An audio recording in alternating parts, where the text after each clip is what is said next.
Welcome to the deep dive. If you need a shortcut to expertise, you are definitely in the right place.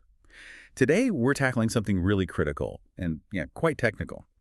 It's a full exploration of how organizations can, well, build proactive integrity. We're looking at the Compliance Management Systems Framework, or CMS, and specifically using the ISO 37301 standard as our, let's call it, ultimate blueprint. It really sets the stage for how these systems are structured and broadcast throughout an organization. So if you're tasked with figuring out how to set up, maintain, or even prove your organization's ethical commitments, this deep dive is absolutely for you. We're aiming to distill the, let's face it, pretty dense structure of ISO 37301 into knowledge you can actually use. We won't just cover what the requirements are, but really dig into why they matter. And the timing on ISO 37301 is really significant. It only came out in April 2021. It marked a huge shift, a real evolution from its predecessor, ISO 19600. That one was, well, it was just guidance. Just guidance, right. So you could say you followed it, but you couldn't formally prove it through an independent audit. Before 2021, that just wasn't an option. Exactly. And that's the key difference here. ISO 37301 is what they call a Type A management system standard, which means, and this is the game changer, organizations can now go for independent, formal certification. Suddenly, compliance management is on the same strategic footing as, say, ISO 27001 for information security or ISO 9001 for quality management. That possibility of certification, it completely flips the script, doesn't it? It goes from do we have to comply to how do we excel at compliance? Precisely. And when we talk about the basic goal, the fundamental objective of a really solid CMS, we're talking about building long-term resilience. Think of the system as a kind of protective shell.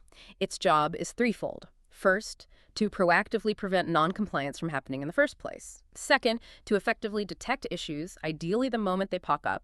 And third, to respond swiftly and systematically when compliance risks do materialize. This whole process is designed to shield the organization from that triple threat you mentioned. Huge financial penalties, really damaging reputational harm, and major operational disruption. So it's definitely not just about ticking boxes or reading a rule book. We're looking at a globally recognized blueprint, a blueprint for setting up, developing, putting into practice, evaluating, maintaining, and crucially, continuously improving a system that genuinely ensures ethical operations. It's about building like a compliance muscle that actually adapts and strengthens rather than some rigid skeleton that just snaps under pressure. That's a great analogy. It has to be adaptable. Okay, let's unpack this a bit more then. Before we dive head first into the specific clauses of the standard, let's get a handle on the foundational principles. What's the ethical scaffolding that ISO 37301 is actually built on? What are the real non-negotiables here? Well, these principles, they really define the core character and the overall intent of the entire CMS. If the principles aren't genuinely embraced, all the procedures in the world are pretty much useless. We have to start with integrity. This is, without doubt, the absolute cornerstone. It means fostering a real, authentic culture of honesty and ethical behavior, and not just in theory, but through every single layer of the organization. It goes way beyond just following the law. It demands developing a clear, actionable code of conduct, and fundamentally, it requires robust systems to protect people, specifically whistleblowers, from any kind of retaliation if they step forward and voice concerns. Right, so integrity is about building that trust. But trust can't really survive without openness, can it? Which I guess brings us to transparency. Yes, exactly. Transparency means open, clear communication about everything, the compliance policies, the procedures, even internal performance metrics related to compliance. It's absolutely essential for building credibility with all stakeholders, investors, customers, employees, regulators. And transparency also means being upfront and honest about the challenges and, yes, even the failures in compliance, not just trumpeting the successes, trying to hide a mistake. That often ends up being far more damaging than the original mistake itself. That's a key point. And when those mistakes inevitably happen, you need accountability. You often hear compliance is everyone's job, but that can sometimes mean it becomes no one's job in practice. That's precisely the risk. Accountability demands clearly defining specific roles and responsibilities for compliance. And this has to happen at every level, from the front lines right up to the boardroom. Any non-compliance has to be addressed. promptly, consistently, and without exceptions. And crucially, top leadership has to visibly accept the consequences, both for their own actions and for the organization's overall compliance performance. We've seen this time and again in major global enforcement actions, especially those involving things like deferred prosecution agreements. The tone at the top and the demonstrated willingness of leaders to be held accountable. That's often the single biggest factor determining how severe the regulatory response will be. That's really interesting. I also find it interesting that the standard explicitly includes proportionality. It suggests this whole framework isn't just for the giant multinational corporations, right? It can be scaled. Absolutely. The system has to be adaptive. Proportionality basically mandates that the compliance measures you put in place must fit the organization's actual situation. Its size, its structure, its activities, and crucially, its specific risk exposure. For example, a fintech startup with maybe 50 employees and mostly localized regulatory concerns, they're going to implement this CMS very differently than a huge multinational manufacturing company operating across 30 different countries with complex supply chains.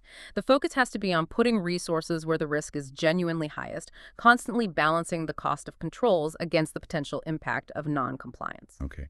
And finally, to make sure this isn't just some, short-term initiative that fades away, good governance and sustainability. Right. The CMS can't just live in a silo, maybe stuck in the legal or compliance department. It absolutely must be woven into the fabric of the organization. That means integrating it directly into the overall governance structures and the core strategic objectives of the business. And sustainability here means embedding compliance deeply into the corporate culture. It needs to be seen as an ongoing discipline function that supports long-term success and, importantly, mitigates the risk of the whole system just kind of withering away over time. So that really sets the ethical framework, the kind of moral compass for the system. Now let's shift gears slightly and talk about the payoff. Why should an organization actually invest the time, effort, and resources needed to certify to ISO 37301? What's the strategic value proposition beyond, just trying to avoid getting fined? Well, if you look at it strategically, the investment really transforms. It stops being just a cost center and starts becoming a potentially significant competitive advantage. The most immediate benefit, I'd say, is enhanced corporate integrity and stakeholder confidence. By formalizing ethical behavior and accountability through a globally recognized standard like this, an organization seriously boosts trust, and that trust is vital. It helps retain investors, it attracts high-quality customers who increasingly care about ethical sourcing, and it strengthens relationships with critical business partners. It essentially builds your social license to operate. And on a practical level, that translates into demonstrable risk reduction, I imagine. Correct. Major compliance failures, they rarely just appear out of the blue. They're usually symptoms of deeper systemic issues. The IS system forces you to take a systematic, risk-based approach to identifying and managing those issues. This proactive structure supports much earlier detection, allowing organizations to address systemic weaknesses before minor problems snowball into full-blown crises that could cost millions in fines, litigation, or reputational repair. Okay, that makes sense. And the third benefit you mentioned is the power of the certification itself, offering a tangible competitive advantage. Yes. Demonstrating that you adhere to ISO 37301 provides verified third-party assurance that you've done your due diligence. In today's really complex global supply chains, many large organizations now require their suppliers and partners to meet robust compliance standards. So certification can literally open doors. It can facilitate market access, speed up the whole contractual due diligence process, and it serves as a powerful signal of trustworthiness to financial markets, which could potentially even lower your cost of capital. And this also helps navigate the complexities of operating internationally, doesn't it? Yes. That point about facilitating global trade. Absolutely. Doing business globally means dealing with a complex, often tangled web of diverse and sometimes even conflicting regulatory requirements across different jurisdictions. ISO 37301 offers a harmonized, internationally recognized framework. So by building your CMS based on this standard, an organization can establish consistent practices across all its borders. This reduces complexity and ensures you can meet diverse local regulatory demands without having to reinvent the wheel every time you enter a new market. What's also really helpful here is the structure of the standard itself. ISO 37301 uses something called the Annex SL high-level structure. This is actually common across all the modern ISO management system standards, 9001 for quality, 14001 for environment, 27001 for security. The NXSL structure. That's brilliant for integration, isn't it? It means if you already have, say, a certified quality management system or an environmental one, the basic framework for defining your context, planning, support, leadership involvement, that's all going to feel familiar. You're essentially just overlaying the specific requirements of compliance onto a structure you already understand. Exactly. It's designed specifically to prevent siloed management systems. So let's use that structure to walk through the really essential requirements, focusing on clauses 4 through 7 first. We start right at the foundation with clause 4, context of the organization. This basically requires the organization to, well, map its entire universe, so to speak. Mapping the universe sounds pretty comprehensive. What does that actually involve in practice? It's got two main focuses, internal and external. Externally, the organization has to identify all the relevant legal, economic, social, and cultural issues out there that could potentially impact its compliance status. This could be anything from, say, geopolitical instability affecting supply chains to brand new data privacy regulations coming into effect.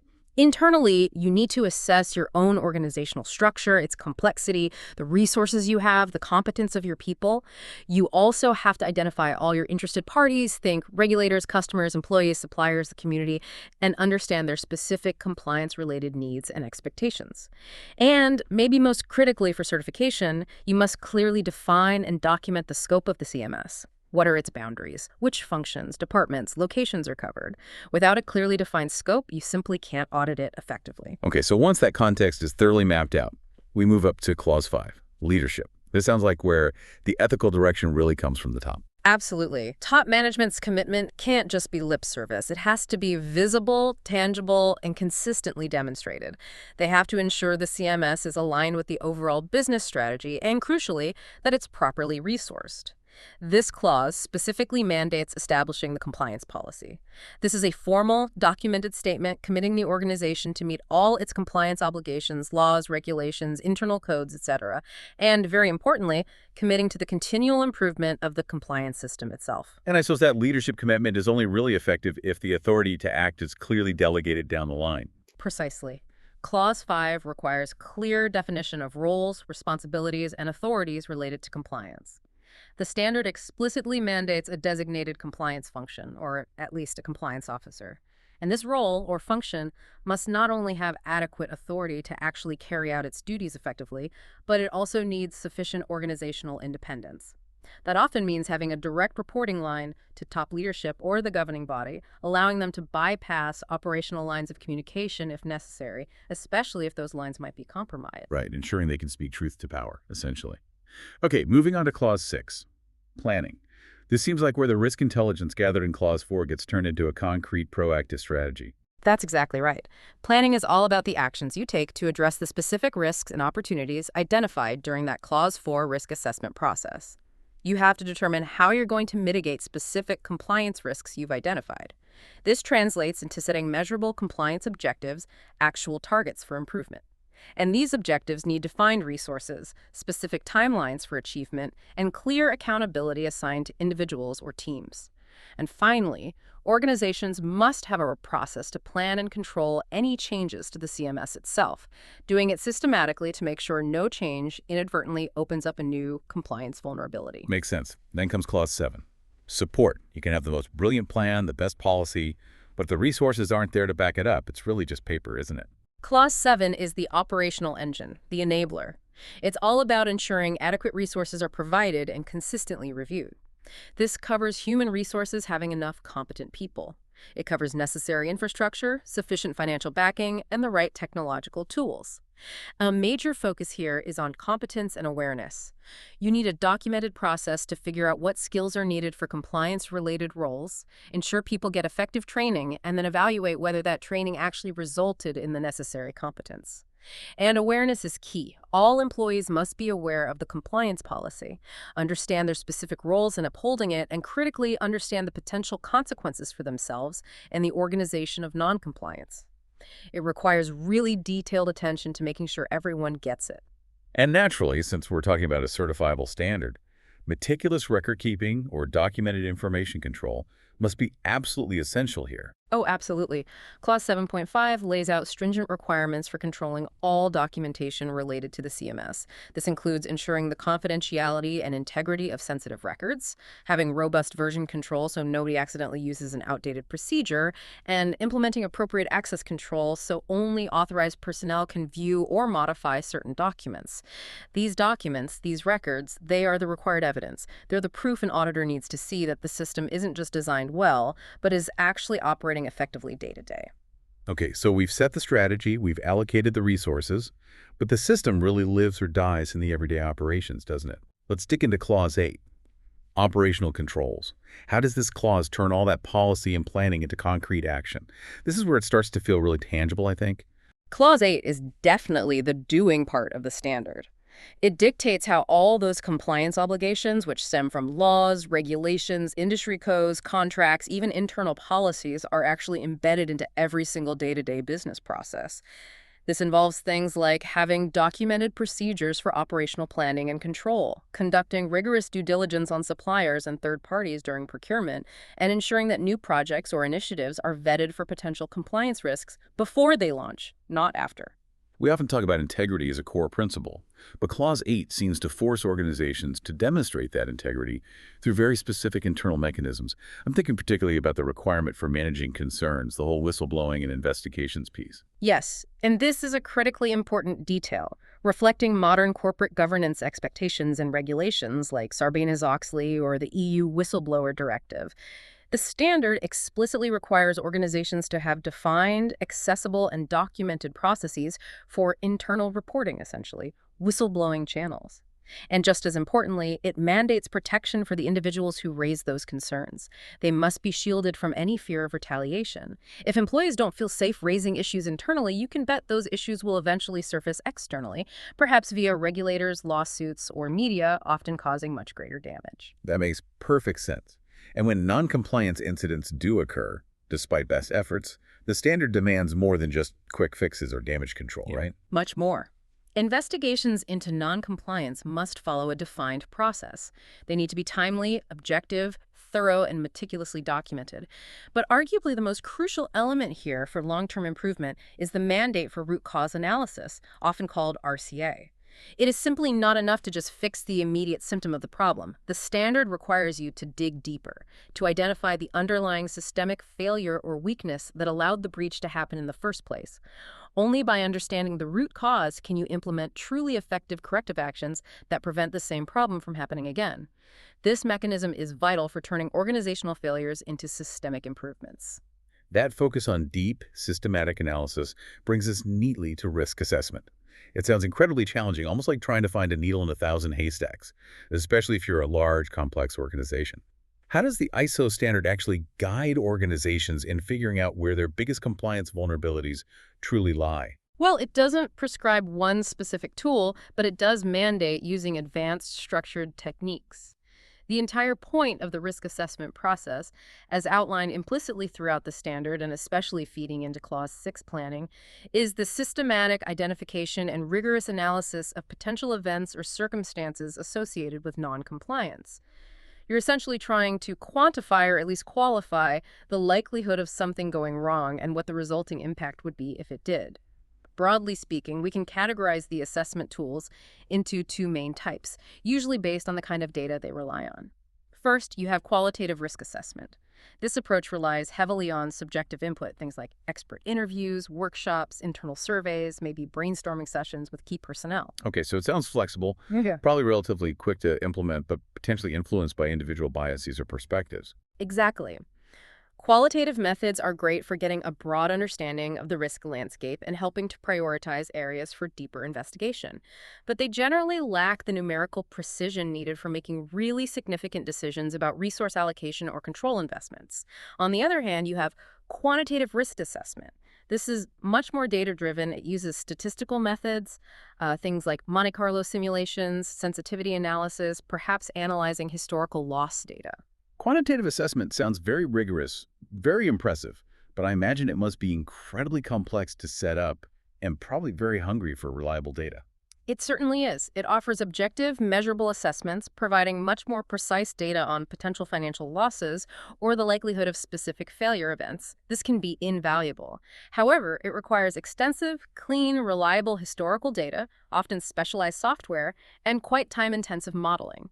This makes it impractical or even impossible for assessing totally new or emerging risks where that historical data simply doesn't exist yet. Okay, so beyond those broad qualitative versus quantitative categories, what about some of the specific, perhaps more systemic tools that compliance teams actually use on the ground? Well, probably the tool most familiar to general management is the risk matrix. You know, the one it visually plots likelihood against impact, often using color coding like red, amber, green for quick prioritization. Its main utility is really in communication, providing a simple snapshot. But as critics often point out, it can also dangerously oversimplify complex risks by grouping very different types of threats into the same broad category or color block, potentially masking critical nuances. To get more technical depth, organizations often turn to tools like failure mode and effects analysis, or FNEA. This is a highly systematic technique. You basically break down a process or system, identify every potential failure mode, like, say, a required policy update failing to be distributed, or a key financial control being bypassed. Then, for each failure mode, you analyze its potential causes and its likely effects or consequences. The FMEA process culminates in calculating a risk priority number, the RPN.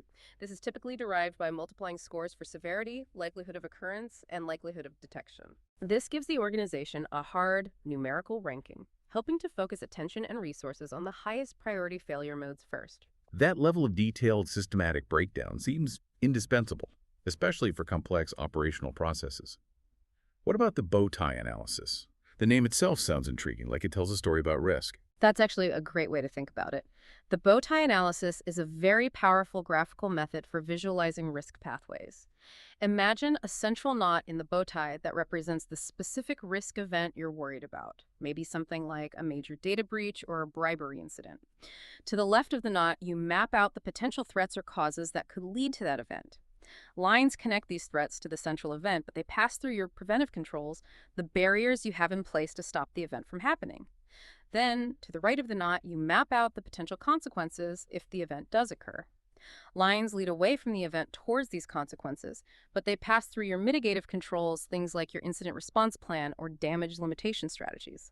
So it effectively combines fault tree analysis, looking at the causes, and event tree analysis, looking at the consequences, into one single holistic picture. This really helps teams visualize the entire risk scenario and identify potential gaps and controls on both the proactive, preventative, and reactive mitigative sides of the system. Wow, okay. Managing all those FMEA scores and mapping out complex bow tie diagrams across an entire enterprise, especially a global one, doing that manually sounds practically impossible, or at least incredibly inefficient. So how essential is technology for making a modern CMS actually work effectively? Oh, technology is absolutely essential today. It's what moves compliance management from being a primarily manual, often reactive firefighting exercise to becoming a more proactive, automated, and data-driven function. The focus really shifts towards automation. Where does automation provide the biggest bang for the buck in daily compliance work? What are the key areas? Well, three areas immediately jump out as prime candidates for automation. First, policy management. Think about the complex workflow involved drafting, getting approvals, handling version control, automatically distributing updates globally, tracking mandatory acknowledgments from thousands of employees. Automation streamlines all of that immensely. Second, monitoring and reporting. Instead of manually compiling spreadsheets from different departments, automated systems can pull data into real-time dashboards. This gives compliance teams and leadership immediate centralized insights into the compliance status across various business units or risk areas. And third, incident management. When a potential breach or issue is detected, automation can help with the initial triage, ensure proper documentation is created instantly, trigger notification workflows to the right people, and basically enable a much quicker, more coordinated, and consistent response. So automation handles the present, the day-to-day grind. But data analytics must be the engine that helps predict and shape the future of compliance, right? It really is the power tool for optimization and foresight. Data analytics is used, for instance, to evaluate historical incident data, which allows for more accurate and data-informed risk assessment modeling, moving beyond purely qualitative guesses. It's obviously used to track those key performance indicators, KPIs we'll discuss later, often in real time. But perhaps its most strategic application lies in predictive analysis. By integrating compliance data like policy violations or audit findings with other operational data, maybe sales figures, employee turnover rates, customer complaints organizations can start to build models that forecast potential future compliance challenges or hotspots. This enables truly proactive intervention, maybe targeting specific training or controls in a high-risk area before a significant violation even occurs. And managing all this complexity, the policies, the training records, the risk assessments, the incident logs, it absolutely requires some kind of centralized system, doesn't it? Especially for auditability purposes. Definitely. That's where robust digital platforms specifically designed for GRC governance, risk, and compliance become invaluable. They provide that crucial single source of truth, one centralized, secure repository for all policies, procedures, control documentation, training records, evidence of compliance activities. They also facilitate much smoother cross-functional collaboration, breaking down those silos we talked about earlier. And critically, these platforms automatically generate comprehensive audit trails.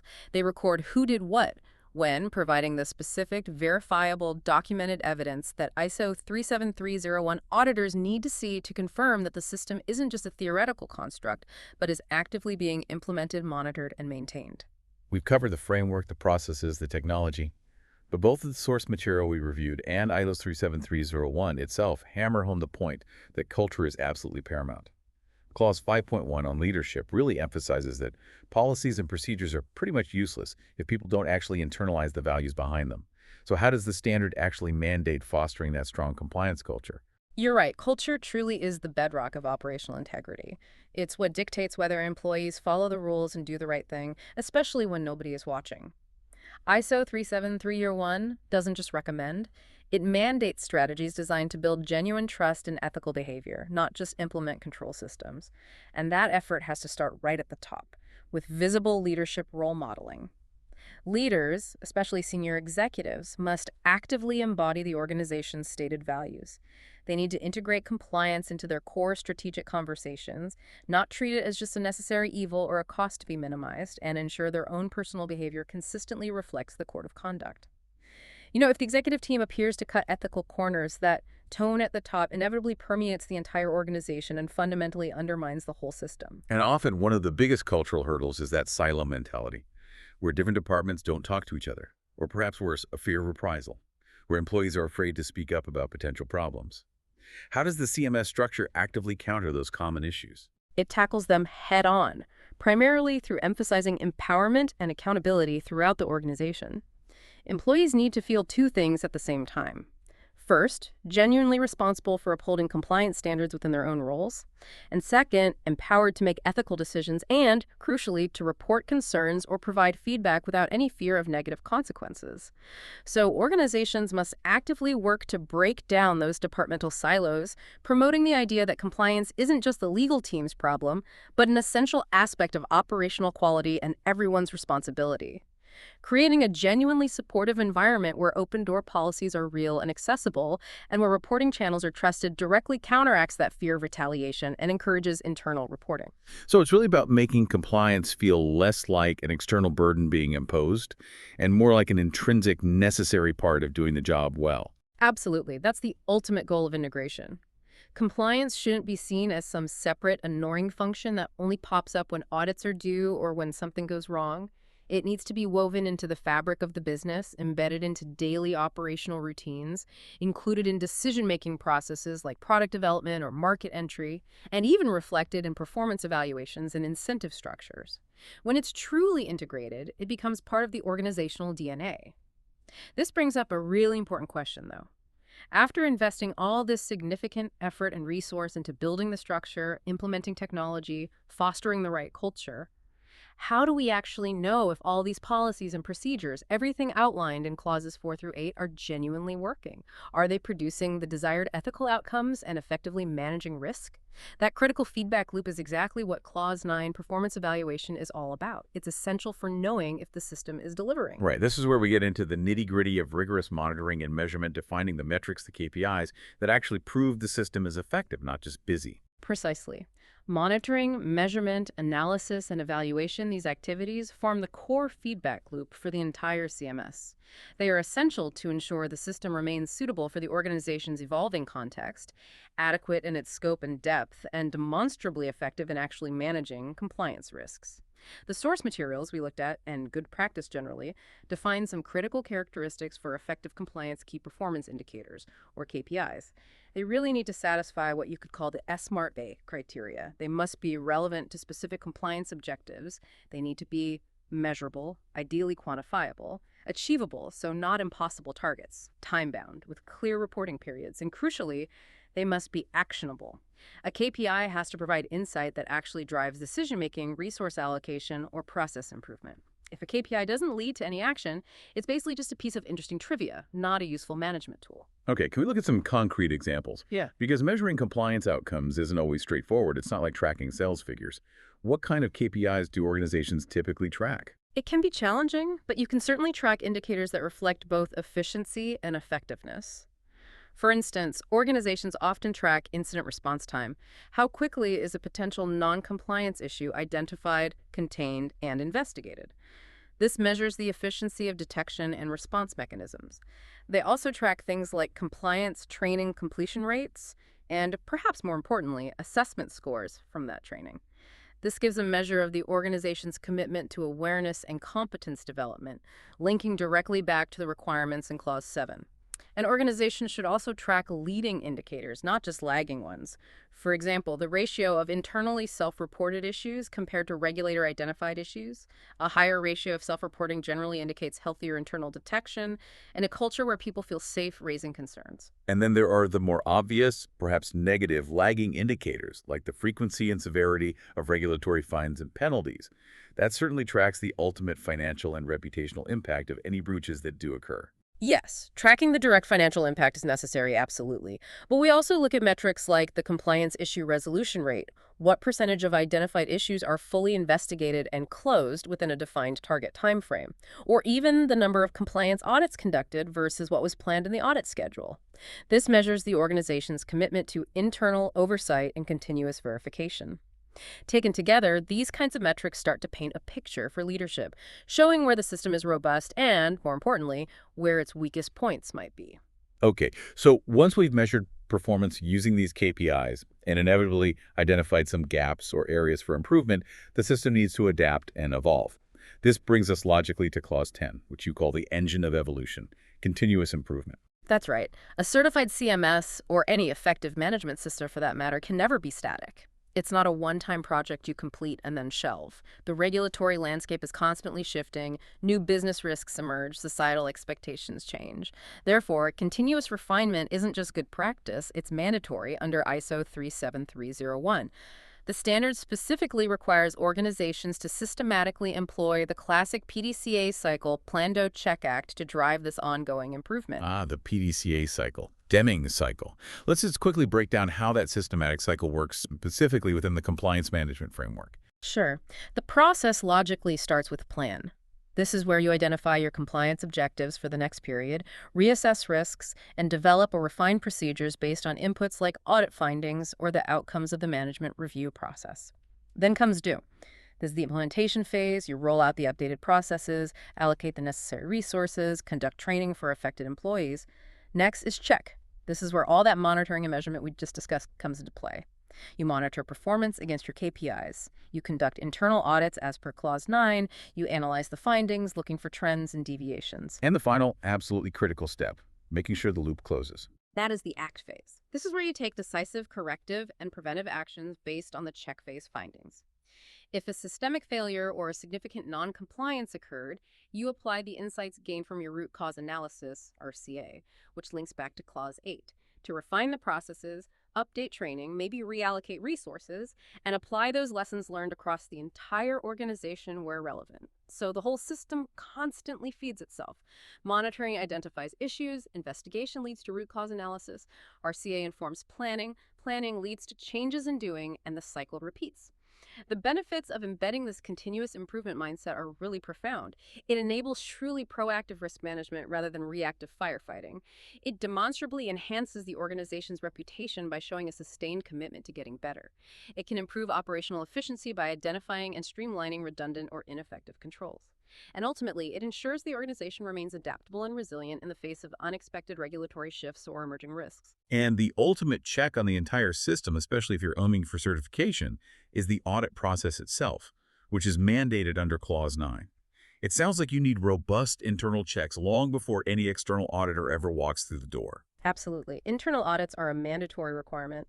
They must be conducted at planned intervals, impartially and objectively, specifically to assess whether the CMS conforms to the organization's own requirements and the requirements of the ISO37301 standard, and whether it's being effectively implemented and maintained. Just as critical, though, is the management review. This isn't just a casual meeting. It's a formal, mandated process where top leadership must periodically review the entire compliance management system. The required inputs for this review are quite comprehensive. They include results from internal and external audits, feedback from interested parties, any significant changes in the external or internal context, linking back to Clause 4, the status of risk assessments and compliance objectives, the results of monitoring and measurement, those KPIs, and the effectiveness of actions taken previously. This review process forces leadership accountability and provides the key strategic direction needed to drive the continuous improvement loop in Clause 10. Okay, so if an organization is seriously preparing for that external certifiable ISO 37301 audit, they obviously need airtight documented evidence. What are the absolute must-haves? What exactly must they have readily available and well organized for the auditor to verify? Auditors need concrete proof that the system is not just designed, but fully established, implemented, maintained, and continually improved. Some of the key required documented records, the evidence they will absolutely ask for, include the formally defined scope of the CMS, a comprehensive and demonstrably up-to-date compliance obligations register, detailing all applicable legal, regulatory, and voluntary requirements the organization must adhere to. They'll need extensive documentation relating to the risk assessment and treatment process, showing how risks were identified, analyzed, evaluated, and how treatment plans were developed and implemented. Records of all training and competence evaluations for relevant personnel are essential. The impartial internal audit reports and evidence of follow-up actions taken are critical. All the defined operational procedures mandated under Clause 8 need to be available. And, very importantly, the formal management review minutes, which document the strategic discussions, decisions, and action items assigned by top leadership regarding the CMS. Without these kinds of documented records readily available as objective evidence, the system will likely be deemed non-conformant and ineffective by an auditor, regardless of the organization's good intentions. Proof is paramount. Wow. Okay, this deep dive has definitely taken us on quite a journey. We've moved from the perhaps somewhat abstract, high-level concept of integrity all the way down to the very concrete, actionable, and ultimately certifiable framework provided by ISO 37301. It seems crystal clear now that this standard is really the practical, operational guide for embedding ethics, accountability, and resilience into every single layer of an organization's activities. It really does feel like it transforms compliance. It moves it from being perceived as just a necessary burden or a cost center into a structured, managed system that allows an organization to prove, rather than just promise, its commitment to ethical conduct. I agree. It truly emphasizes that achieving sustainable business success in the long run requires organizations to go beyond merely meeting the minimum legal requirements. It pushes them to embrace genuine ethical conduct as a core strategic asset. Which leads to a final thought, perhaps something provocative for you, the listener, to consider. We know that effective compliance ultimately requires not just following the strict letter of the law, but genuinely striving to do the right thing. So, given that, how might an organization cleverly leverage the specific transparency requirements within ISO 37301, particularly thinking about Clause 7.4, which covers external communication to turn what might seem like mandatory external reporting into a proactive tool? A tool that doesn't just attract regulatory approval or satisfy investors, but actually attracts and retains the very best talent people who increasingly prioritize working for organizations they perceive as genuinely ethical and transparent. Could that required transparency become a competitive advantage in the war for talent? It's certainly something powerful to mull over as you think about integrating these principles into your own operations.